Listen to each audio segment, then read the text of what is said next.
Hello viewers, welcome back to my another video.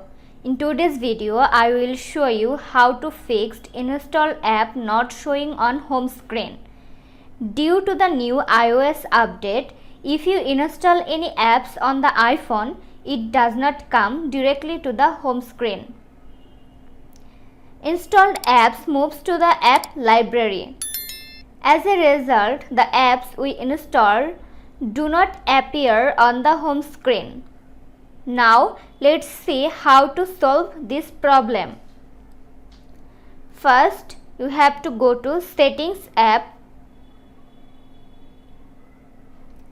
scroll down and click on Home Screen option. In the first two options, normally app library only is selected. That's why installed app go directly to app library. From here, select Add to home screen. Only then the installed apps will come to the home screen.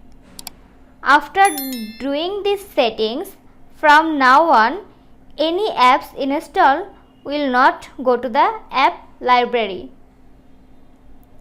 This was today's video. Hope you liked the video. If you like, don't forget to leave a like, comment, share and also subscribe to Apple Info YouTube channel.